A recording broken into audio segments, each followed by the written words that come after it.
Friday. Oh, headlining Friday, I should say. Oh, what a beautiful day.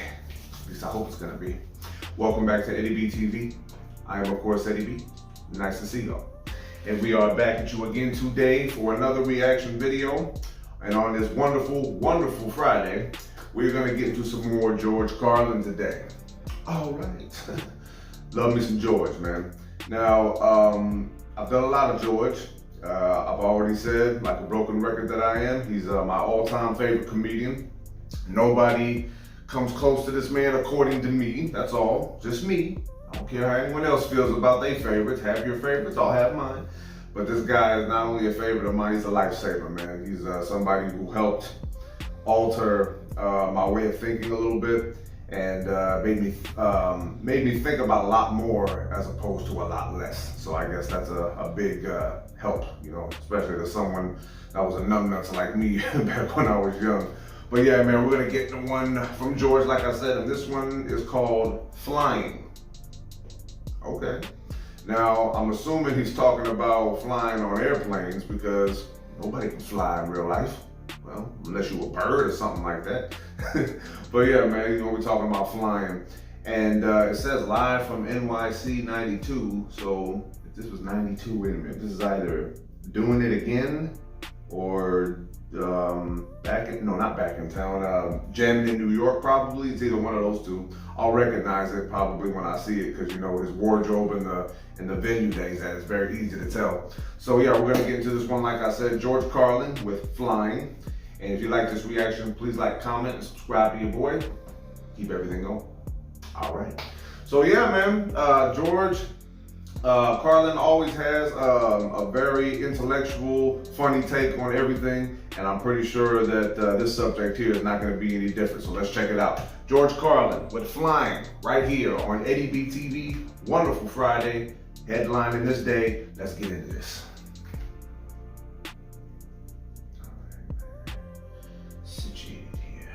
Here we go.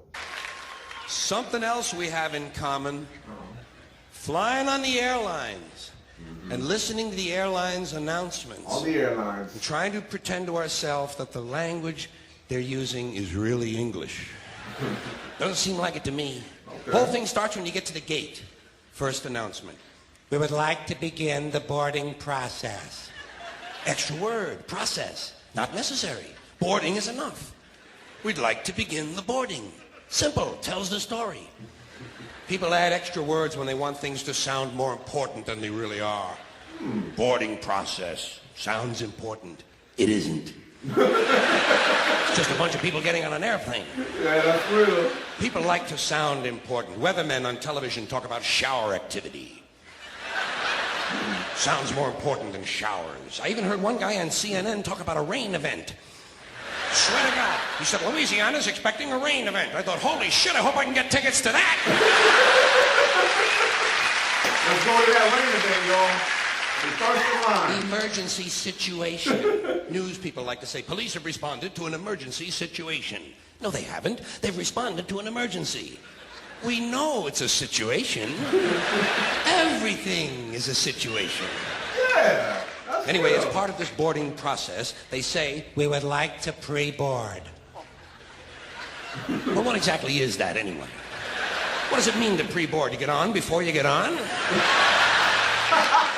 That's another complaint of mine. Too much use of this prefix pre. It's all over the language now. Pre this, pre that. Place the turkey in a preheated oven. It's ridiculous. There are only two states an oven can possibly exist in, heated or unheated.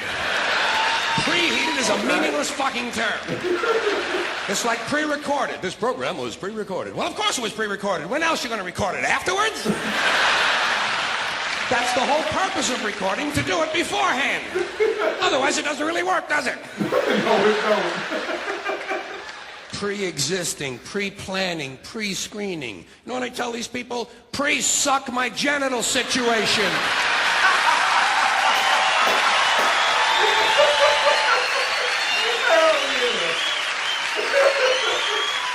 And they seem to understand what I'm talking about. I'm pre-recording this. Anyway, as part of this pre-boarding, they say, we would like to pre-board those passengers traveling with small children. But what about those passengers traveling with large children? Suppose you have a 2-year-old with a pituitary disorder. You know, a 6-foot infant with an oversized head. Oh, damn. Kind of kid you see in the National Enquirer all the time. Actually, with a kid like that, I think you're better off checking him right in with your luggage at the curb, don't you? Oh, damn. Well, they like it under there. It's dark. They're used to that. Oh, damn. About this time, someone is telling you to get on the plane. Get on the plane, get on the plane. I say, fuck you, I'm getting in the plane. In the plane. He analyzes everything, I'm telling you. Damn. Let Evel Knievel get on the plane. I'll be in here with you folks in uniform. There seems to be less wind in here. Oh, that's real. That's real. They might tell you you're on a non-stop flight. Well, I don't think I care for that. No, I insist that my flights stop.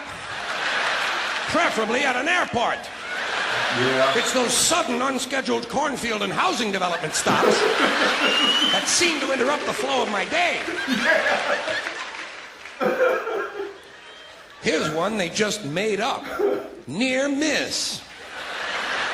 When two planes almost collide, they call it a near miss. It's a near hit. A collision is a near miss. Look, they nearly missed. I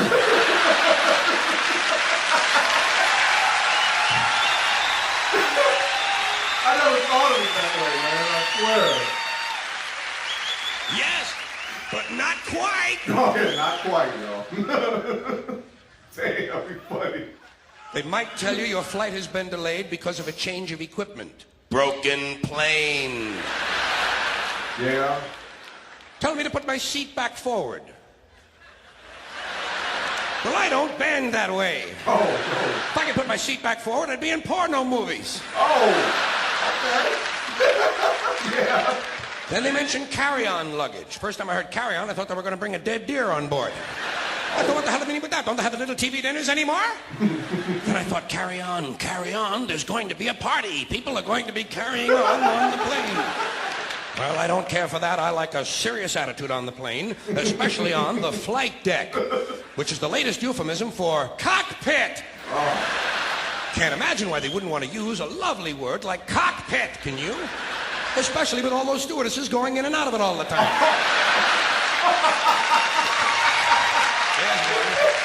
Stewardesses in and out of the cockpit. There's a word that's changed, stewardess. First it was hostess, then stewardess, now it's flight attendant. Oh. You know what I call them? The lady on the plane. Sometimes it's a man on the plane now. That's good, equality. I'm all in favor of that. Sometimes they actually refer to these people as uniformed crew members. Uniformed, as opposed to that guy sitting next to you in the Grateful Dead t-shirt and the fuck you hat. Who's working on his 9th little bottle of Kahlua, I might add. Oh. As soon as they close the door to the aircraft, that's when they begin the safety lecture. I love the safety lecture. Okay. This is my favorite part of the airplane ride. Really? I listen very carefully to the safety lecture, especially that part where they teach us how to use the seat belts. Imagine this. Here we are, a plane full of grown human beings, many of us partially educated, and they're actually taking time out to describe the intricate workings of a belt buckle. Place the small metal flap into the buckle. Well, I asked for clarification at that point. Over here, please. Over here. Yes, thank you very much. Did I hear you correctly? Did you say place the small metal flap into the buckle, or place the buckle over and around the small metal flap? I'm a simple man. I do not possess an engineering degree, nor am I mechanically inclined. Sorry to have taken up so much of your time. Please continue with the wonderful safety lecture. Seatbelt. High-tech shit. The safety lecture continues. Oh, man. The next thing they do, they tell you to locate your nearest emergency exit. I do this immediately. I locate my nearest emergency exit, and then I plan my route. You have to plan your route. It's not always a straight line, is it? Sometimes there's a really big fat fuck sitting right in front of you.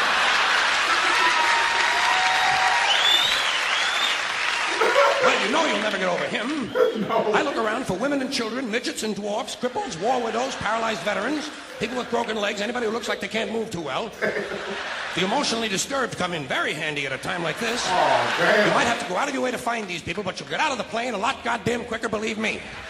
Okay. I say, let's see. I'll go around the fat fuck, step on the widow's head, push those children out of the way, knock down the paralyzed midget, and get out of the plane where I can help others.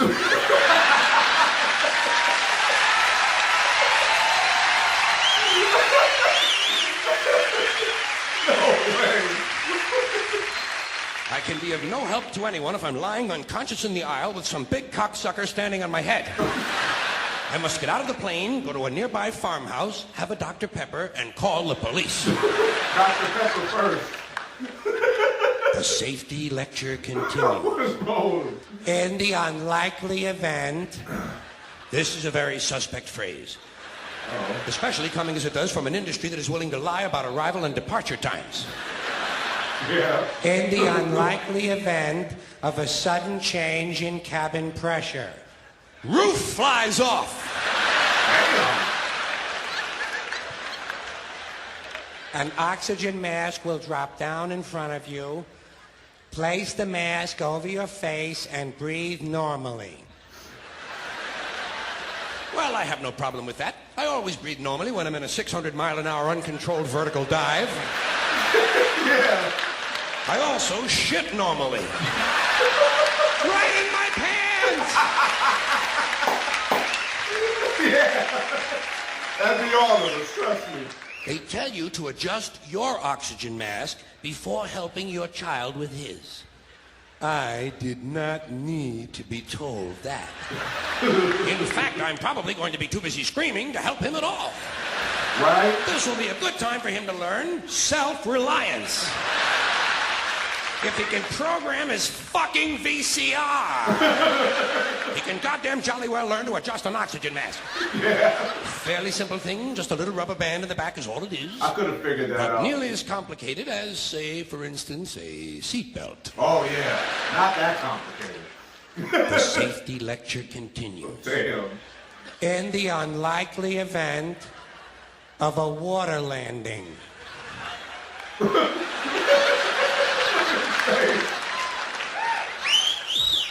Well, what exactly is a water landing?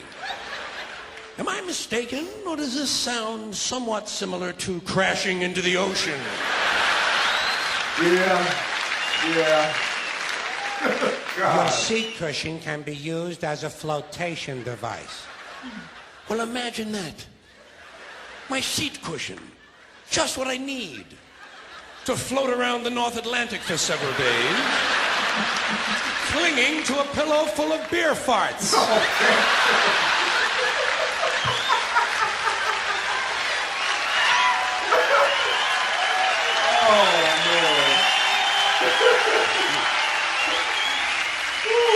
Can't handle much more of this. The flight continues. A little later on, toward the end, we hear, "The captain has turned on the fasten seatbelt sign." Well, who gives a shit who turned it on? What does that have to do with anything? It's on, isn't it?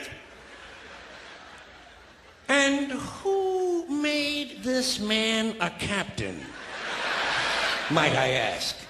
Did I sleep through some sort of an armed forces swearing-in ceremony or something?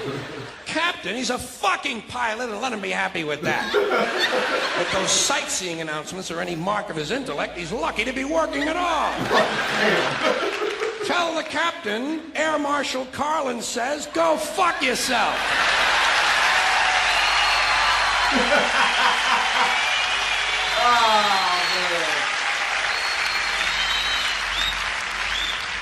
The next sentence I hear is full of things that piss me off. Uh-oh. What is it? Before leaving the aircraft, please check around your immediate seating area for any personal belongings you might have brought on board. Well, let's start with immediate seating area. Seat! It's a goddamn seat! check around your seat for any personal belongings. Well, what other kinds of belongings are there besides personal? Public belongings? Do these people honestly think I might be traveling with a fountain I stole from the park?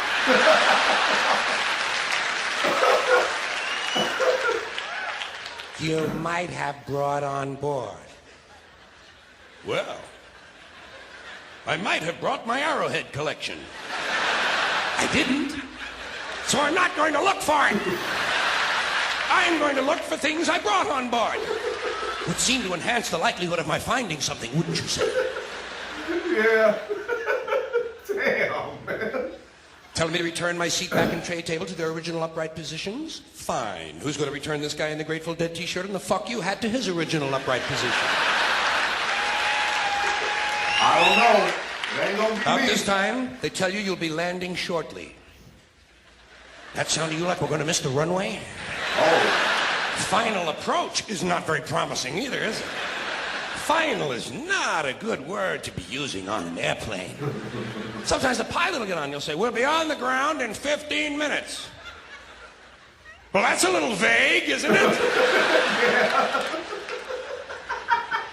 Now we're taxiing Oh, in. man. She says, welcome to O'Hare International Airport. Well, how can someone who is just arriving herself possibly welcome me to a place she isn't even at yet? Doesn't this violate some fundamental law of physics? Woo. We're only on the ground 4 seconds. She's coming on like the fucking mayor's wife. Where the local time... Well, of course it's the local time. What did you think we were expecting? The time in Pango Pango? Enjoy your stay in Chicago or wherever your final destination might be. All destinations are final. That's what it means. Destiny, final. If you haven't gotten where you're going, you aren't there yet.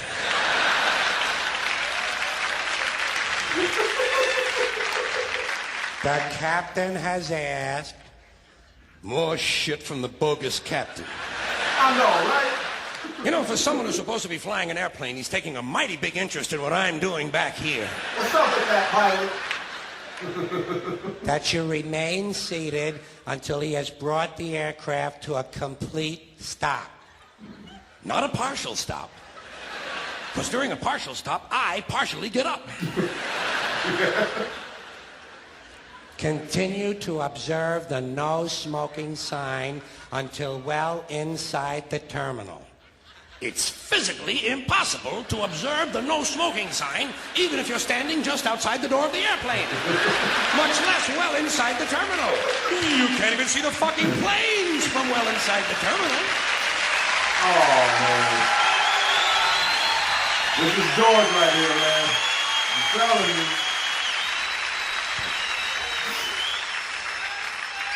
Which brings me to terminal. Another unfortunate word to be used in association with air travel. And they use it all over the airport, don't they? Somehow I just can't get hungry at a place called the Terminal Snack Bar. But if you've ever eaten there, you know it is an appropriate name. All right.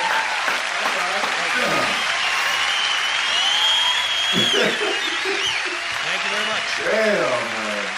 Thank you. Okay. Oh, that's it. Okay. Woo! That was a big chunk of material right there. Woo! Man, my stomach hurts now. Oh my goodness.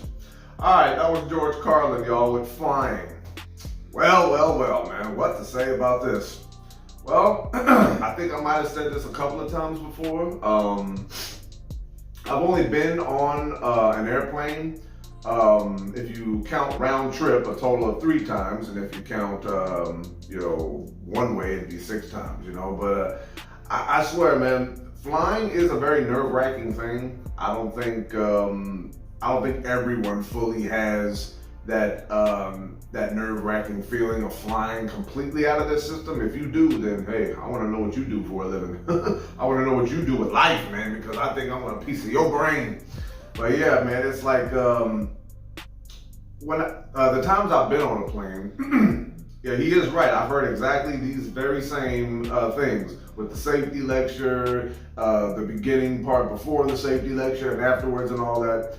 And I swear, man, it doesn't really make me feel so much better about riding on a plane, but at the same time, it doesn't make me feel too bad either. You know, it's just, when I look back on the times I've been on a plane, my worst feeling is just takeoff. That's the worst feeling for me because I don't know exactly what to expect from that. You know what I mean? I don't know if it's gonna be like, oh snap, are we gonna get off the ground in one piece here? You know, I've looked out the window and I've seen how fast you take off and how quickly the plane rises and all that, and I'm just like, man, it's a trippy feeling, you know?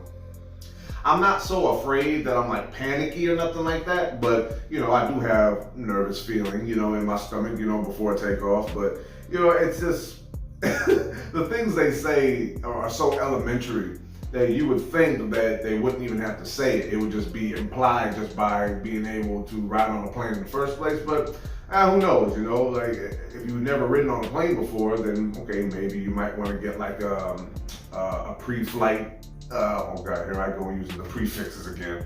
Oh my goodness, can't believe I just did that. I'm sorry, George, please do not, you know, spark nothing on me. Okay, well, never mind. You don't believe in heaven or hell, so ain't nothing gonna happen to me. See, we're all good. Back to square one.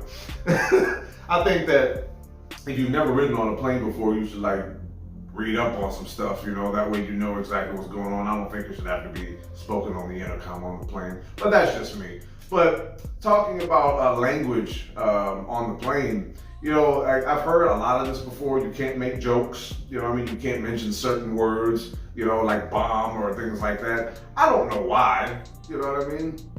It makes me laugh so much because has anyone ever brought a bomb on a plane before? You know what I mean? Has there been any stories about something like that? Because if there is, let me know in the comments because I want to know. Because I don't really recall ever hearing stories about people using bombs on planes. I've heard people try to use little razor blades, knives, little box cutters, whatever, but I've never heard anything about a bomb. So yeah, I was like, yo man, if I were to be like, yo, this flight's gonna be a bomb, man, and like I get taken off into custody and I get cavity searched or something like that. Does that seem fair? I don't think so. But people do get bent out of shape about certain lingo that you use on the plane, you know, but okay, whatever, do your thing.